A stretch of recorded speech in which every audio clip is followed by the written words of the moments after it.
Hello बच्चों, एक बार फिर से मेरी क्लास में आप सभी का स्वागत है। आज हम पढ़ने जा रहे हैं फ्यूचर कंटिन्यूअस टेंस। पिछले वीडियो में हमने पढ़ा था फ्यूचर इंडेफिनिट टेंस और आज हम पढ़ने वाले हैं फ्यूचर कंटिन्यूअस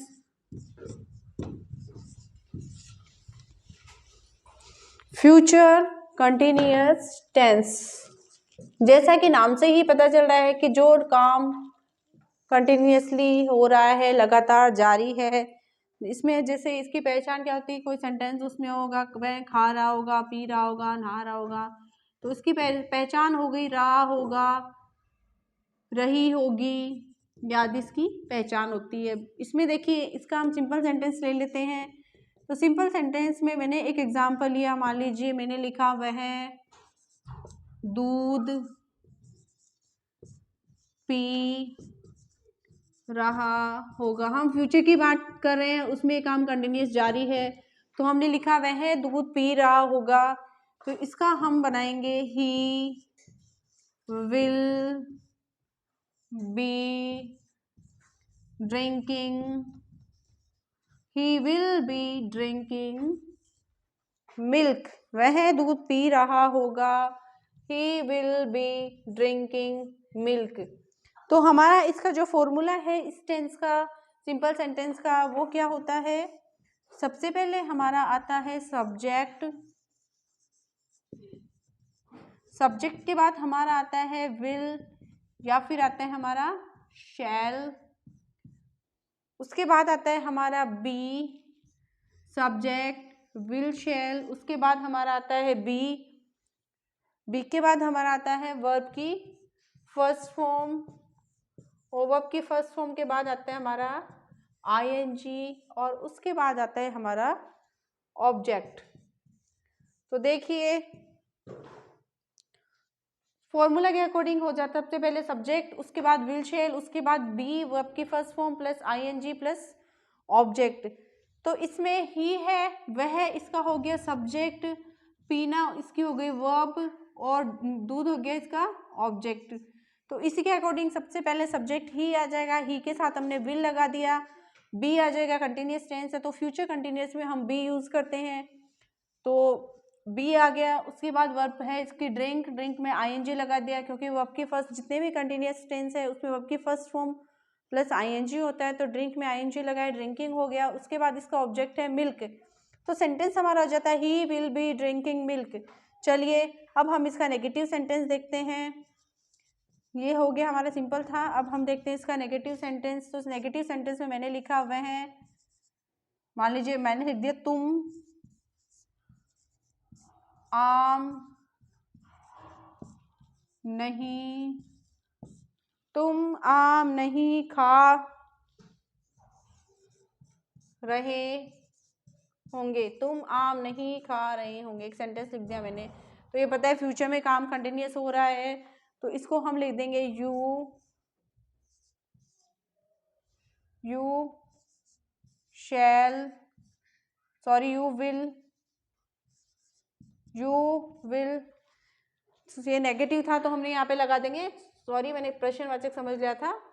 तुम आम नहीं खा रहे होंगे, you will not be eating mango. Sentence हो जाता है हमारा you will not be eating mango. अब इसका फॉर्मूला क्या कहता है हमारा, देखिए ज़्यादा फर्क नहीं होता, नेगेटिव और सिंपल सेंटेंस में सिर्फ इतना ही डिफरेंस होता है, नेगेटिव में नोट लगाते हैं और सिंपल में हम नोट नहीं लगाते हैं। सबसे पहले आता है हमारा सब्जेक्ट, उसके बाद हमारा आता है विल या फिर शैल, उसके बाद हमारा आता है नॉट, उसके बाद हमने लगा दिया बी, वर्ब की आती है हमारी फर्स्ट फॉर्म। मैं बार बार बता रही हूँ, जो भी जितने भी कंटिन्यूअस टेंस होंगे वर्ब की फर्स्ट फॉर्म आती है, उसके बाद आईएनजी आता है, उसके बाद हमारा आ जाता है ऑब्जेक्ट। तो देखिए सेंटेंस क्या हो जाता है, सबसे पहले हमारा होता है सब्जेक्ट, सब्जेक्ट के बाद विल या शैल, तो यू के साथ हमने विल लगा दिया, नॉट आ गया, नॉट भी ऐसे कैसे आ गया, वर्ब है इसकी ईट, खाना, तो ईट प्लस आईएनजी ईटिंग हो गया और ऑब्जेक्ट है हमारा मैंगो। देखिए फिर से बता देती हूँ, यू इसका सब्जेक्ट हो गया, मैंगो इसका ऑब्जेक्ट हो गया और खाना इसकी वर्ब हो गई। तो सबसे पहले सब्जेक्ट आ गया, फिर विल शेल में से विल आ गया, फिर नॉट भी लगा दिया, वर्ब की फर्स्ट फॉर्म ईट है, ईट में आईएनजी लगा दिया, ईटिंग हो गया और ऑब्जेक्ट इसका मैंगो। तो हमारा, चलिए एक बार दोबारा से रिवाइज करवा देती हूँ मैं। जैसे सिंपल सेंटेंस था वह है दूध पी रहा होगा, सबसे पहले सब्जेक्ट आता है, उसके बाद विल शेल आता है, उसके बाद बी आता है, वर्ब की फर्स्ट फॉर्म प्लस आईएनजी, और उसके बाद हमारा था ऑब्जेक्ट। तो देखिए ही इसका वह है इसका सब्जेक्ट हो गया, मिल्क इसका ऑब्जेक्ट हो गया, वर्ब है इसकी पीना, तो he will be drinking milk, ही हमारा सेंटेंस हो जाता है। अब सूत्र के अकॉर्डिंग इसके सेंटेंस की प्रैक्टिस करिएगा और भी सेंटेंस बनेगा, बहुत इजीली आपको समझ में आ जाएगा। आगे हमारा सेंटेंस है नेगेटिव। जैसे मैंने एक सेंटेंस लिखा, तुम आम नहीं खा रहे होंगे, तो सबसे पहले सब्जेक्ट आएगा, उसके बाद विल या शैल आएगा, उसके बाद हमारा नॉट भी आता है और वर्ब की फर्स्ट फॉर्म प्लस ऑब्जेक्ट आता है। तो सबसे पहले लिखा है यू, उसके बाद विल नॉट बी, ये लिख दिया, वर्ब की फर्स्ट फॉर्म वर्ब ईट है, उसमें आईएनजी लगा दिया, ईटिंग हो गया, उसके बाद हमारा जाता है मैंगो, ये हमारा ऑब्जेक्ट हो गया। चलिए एक उदाहरण और बता देते हैं, वे खाना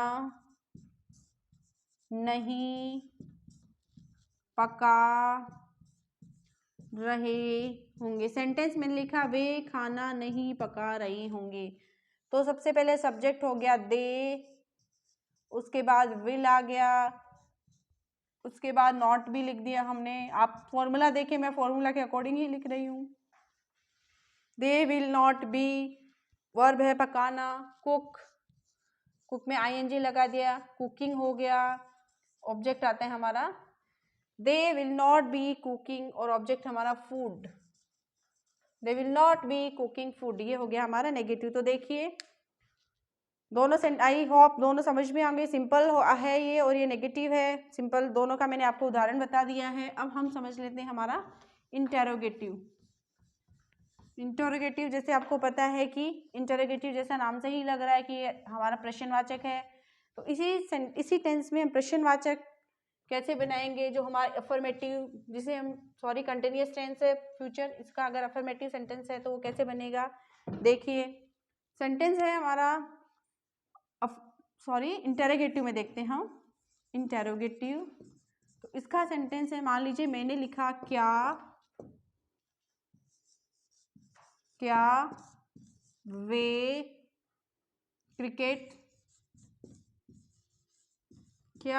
क्रिकेट खेल रहे होंगे। मान लीजिए किसी से हम पूछते हैं कि क्या वे क्रिकेट खेल रहे होंगे, तो हम इसको कैसे बनाएंगे। सेंटेंस है क्या वे क्रिकेट खेल रहे होंगे, तो विल दे बी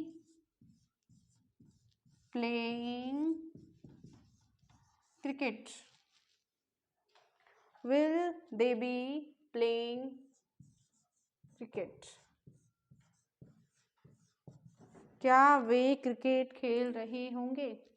तो देखिए इसका फॉर्मूला क्या है हमारा, सबसे पहले आएगा विल या फिर आएगा शैल, उसके बाद आता है हमारा सब्जेक्ट के बाद आता है हमारा बी, और बी के बाद आता है वर्ब की हमारी आती है फर्स्ट फॉर्म, उसमें हम लगाते हैं आईएनजी, और लास्ट में आता है हमारा ऑब्जेक्ट के बाद आ जाता है हमारा प्रश्नवाचक निशान, क्योंकि प्रश्न है इसलिए। देखिए क्या वे क्रिकेट खेल रहे होंगे, will they be playing cricket, तो इसमें क्या होता है कि सबसे पहले विल या शैल आता है तो हमने यहाँ विल लगा दिया, सब्जेक्ट है इसका दे, बी लगा दिया हमने, कंटिन्यूअस है, फ्यूचर कंटिन्यूअस में बी का यूज होता है, वर्ब की फर्स्ट फॉर्म वर्ब है प्ले, फर्स्ट फॉर्म में आईएनजी लगा दिया, प्लेइंग हो गया, और ऑब्जेक्ट है हमारा क्रिकेट, तो will they be playing cricket, ये हमारा हो जाता है इंटेरोगेटिव। अब हम ले लेते हैं इंटेरोगेटिव एंड नेगेटिव। इसमें ज़्यादा डिफरेंस नहीं है, इसमें सिर्फ नोट का ही है। चलो इसी एग्जाम्पल को मैं आपको बता देती हूँ नोट लगा के। जैसे मान लीजिए इसी सेंटेंस को मैंने लिखा, क्या वे क्रिकेट, क्या वे क्रिकेट नहीं खेल रहे होंगे, नहीं खेल रहे होंगे। अब देखिए हम बना देंगे will they not be playing cricket, will they not be playing cricket. अब हमारा इसका फॉर्मूला क्या होता है इस टेंस का, सॉरी इसका इंटरोगेटिव नेगेटिव का। सबसे पहले आता है हमारा विल या फिर आता है शैल, विल शैल प्लस आ जाता है सब्जेक्ट, सब्जेक्ट के बाद आता है नॉट, उसके बाद आता है हमारा बी प्लस आ जाता है वर्ब की फर्स्ट फॉर्म प्लस आता है हमारा ऑब्जेक्ट प्लस प्रश्नवाचक निशान। देखिए सबसे पहले विल या इस सेंटेंस में देखिए इसका सब्जेक्ट क्या है, दे, क्रिकेट क्या है इसका ऑब्जेक्ट, और वर्ब क्या है खेलना होगी इसकी वर्ब। तो फॉर्मूला के अकॉर्डिंग देखिए सबसे पहले विल या शेल, तो दे के साथ हमने विल लगा दिया तो विल आ गया, सब्जेक्ट इसका दे, नेगेटिव है तो नोट लगा देंगे, नोट के साथ बी आ गया, कंटिन्यूअस टेंस इसलिए यहाँ बी का यूज होता है। वर्ब की फर्स्ट फॉर्म प्ले है उसमें आईएनजी लगा देंगे, सॉरी मैंने यहाँ लिखा नहीं, वर्ब की फर्स्ट फॉर्म प्लस हमारा होता है वर्ब की फर्स्ट फॉर्म प्लस आईएनजी, उसके बाद ऑब्जेक्ट और उसके बाद आता है हमारा प्रश्नवाचक निशान। तो प्लेइंग लगा दिया, उसके बाद क्रिकेट और हमने लगा दिया प्रश्नवाचक निशान। तो देखिए इसको वापस रिपीट करते हुए हमने पढ़ा इंटरोगेटिव, इंटरोगेटिव में मैंने आपको सेंटेंस बताया क्या वे क्रिकेट खेल रहे होंगे। तो इसका सूत्र था हमारा will shall plus subject plus be plus verb की first form plus ING plus object. तो देखिए विल शैल में से दे के साथ मैंने लगा दिया विल, सब्जेक्ट है दे, बी लगा दिया कंटिन्यूस है इसलिए प्ले लगाया, उसमें आईएनजी लगा दिया वर्ब की फर्स्ट फॉर्म और फिर हमारा ऑब्जेक्ट हो जाता है क्रिकेट। तो सेंटेंस हो जाता है will they be playing cricket. आगे हमने समझा इंटरोगेटिव एंड नेगेटिव। तो इसमें इसी सेंटेंस को मैंने लिख दिया था क्या वे क्रिकेट नहीं खेल रहे होंगे। तो सबसे पहले विल शेल आता है प्लस सब्जेक्ट आता है प्लस नॉट भी आता है वर्ब के first form plus ING plus object. तो देखिए सेंटेंस हो जाता है विल, सब्जेक्ट है दे, नॉट भी लगा दिया, वर्ब की फर्स्ट फॉर्म वर्ब है प्ले, उसमें हमने आईएनजी लगा दिया, उसके बाद हमारा ऑब्जेक्ट हो गया क्रिकेट। तो ये हो गया हमारा फ्यूचर कंटिन्यूअस टेंस में। जब हमारे टेंस खत्म हो जाएंगे तो बीच में आपके लिए एक ऐसा वीडियो लेकर आऊँगी, उस वीडियो में मैं आपको ये बताऊंगी कि आपके जो एग्जाम में सेंटेंस आएंगे उसमें आप टेंस कैसे पहचानें। ये तो आपने टेंस का तरीका पढ़ लिया कि टेंस कैसे कैसे सेंटेंस बनाते हो, लेकिन एग्जाम में आपके हिंदी सेंटेंस नहीं आएंगे, उसमें आपके इंग्लिश में सेंटेंस लिखे आएंगे और या तो फिल इन द ब्लैंक्स में ये लिखा होगा कि आपको पहचाना है कौन सा टेंस है, या फिर आपको उसमें टेंस का उसमें हेल्पिंग वर्ब का यूज़ करना है। तो मैं आपको एक ऐसी ट्रिक बताऊंगी कि आप सेंटेंस को देखते ही पहचान लेंगे कि ये कौन सा टेंस है, और आप ये भी पहचान लेंगे कि अगर सेंटेंस में ये पूछा है कि कौन सा टेंस है तो आपको उसको तुरंत देख के, वो थोड़े सेंटेंस कन्फ्यूजन वाले होते हैं, बहुत आसानी से समझ में नहीं आते हैं, पर मैं आपको एक ऐसी ट्रिक बताऊंगी कि आप सेंटेंस को देखते ही तुरंत पहचान लेंगे कि इसमें कौन सा टेंस है, या फिर फिल इन द ब्लैंक्स है और उसमें हेल्पिंग वर्ब भरनी है तो वो भी आपको तुरंत पता चल जाएगा कि यहाँ कौन सी ट्रिक है। लेकिन उसके लिए मैं एक अलग से वीडियो बनाऊंगी। तो पहले हम टेंस कंप्लीट करेंगे, और प्लीज़ इन टेंस को पढ़िएगा क्योंकि ग्रामर की जो बेसिक है वो ये टेंस ही है, इनको पढ़ने के बाद ही आपको धीरे धीरे सारे टॉपिक समझ में आएंगे। अगर मेरे बनाए हुए वीडियो पसंद आए हैं आपको तो प्लीज़ सब्सक्राइबर बढ़वाइए, आप ही हैं जो मतलब ज़्यादा स्टूडेंट्स तक पहुंचा सकते हैं। तो सब्सक्राइबर बढ़ेंगे तभी मुझे वीडियो बनाने में मज़ा आएगा। तो प्लीज़ मेरे चैनल को लाइक कीजिए, सब्सक्राइब कीजिए और बेल आइकन को क्लिक कीजिए ताकि जब भी नया वीडियो आए आपको नोटिफिकेशन तुरंत मिल सके। Thank you.